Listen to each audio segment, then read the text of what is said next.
Question दिख रहा है वो सीक्वेंस एंड सीरीज चैप्टर का है। सवाल कुछ इस प्रकार से, the 20th term from the end of the progression. यहाँ पर आपको एक प्रोग्रेशन दिया हुआ है बेटा, तो ये प्रोग्रेशन एपी में है, जीपी में है या कुछ और है, वो हमें चेक करना पड़ेगा। तो सबसे पहले हम सिंप्लीफाई करके देखते हैं कि क्या है। तो पहला टर्म आपका 20 है, दूसरा 19 इंटू 4 प्लस 1 यानी कि ये 77/4 हो जाएगा। दूसरा 18 इंटू 2 36 और 1 37/2 है।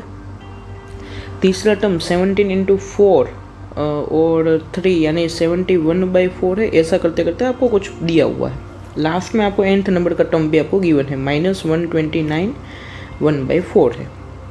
अब सर हमें तो यहाँ पे ना कुछ एपी जीपी कुछ समझ में ही नहीं आ रहा, करे क्या, क्वेश्चन को छोड़ दें। मैंने बोला नहीं बेटा, पहले तो सिंप्लीफाई करो। डिनोमिनेटर में यहाँ पे 4 2 4 ऐसा सब कुछ है, तो मैं एक काम करता हूँ, सभी का डिनोमिनेटर 4 बनाता हूँ। तो ये पहला वाला टर्म आपका 80/4 हो जाएगा, ऊपर नीचे मैंने 4 से मल्टीप्लाई डिवाइड किया। दूसरा वाला 77/4। तीसरा वाला आपका हो जाएगा 74/2। तीसरा वाला तो सॉरी यहाँ पे डिवाइड में 4 आएगा, यहाँ पे 71/4 वो तो है ही, तो ऐसा कुछ जा रहा है। अब देखो तो यहाँ पे -3 -3 -3 हो गया। तो यहाँ पर आपका ये सीक्वेंस एपी में है, वो पता चल गया। तो अब सर हमें पता चला कि ये एपी में है। अब आपको एंड से पूछा है तो आपके पास 2 मेथड है। कोई कोई फैकल्टीज आपको शॉर्टकट भी बताएगा। तो अगर एंड टर्म फ्रॉम एंड से पूछा जाए तो आपको क्या लिखना है, वो n - r + 1th term from the starting. यहाँ पे 1 की जगह पे 2 लिख दो, तो ये स्टार्टिंग से करोगे। तो ये भी एक मेथड है, लेकिन हमें क्या है, ज़्यादातर सर हम फॉर्मूला याद नहीं रहते, तो हम क्या करते हैं, नॉर्मल तरीके से ही करो। अब अगर आपने सीक्वेंस को उल्टा दिया तो ये वाली सीक्वेंस के लिए a कितना था आपका 80/4 यानी कि 20, एंड कॉमन डिफरेंस d कितना है, तो 77/4 - 80/4 ये आपका हो जाएगा -3/4।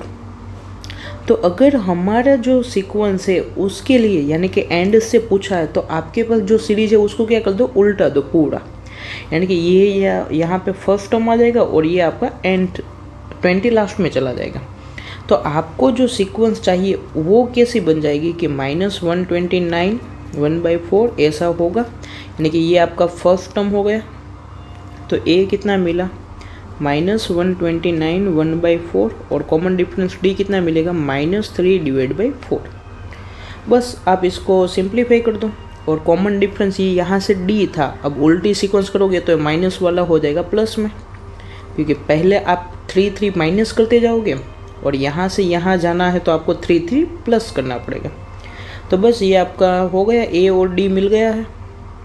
आपको अब 20 निकलना है, तो यहाँ से a 20 ढूंढ लेना आप आराम से, वो आपका मिल रहा है -115। ये मेथड 1 था हमारा।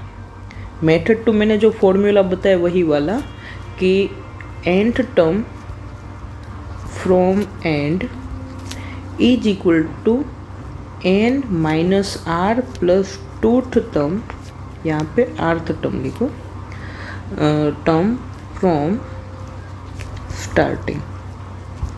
ये दोनों बराबर होते हैं, तो आप इससे भी कर सकते हो या इससे भी कर सकते हो। आपका आंसर आ जाएगा -115 यानी कि थर्ड आंसर।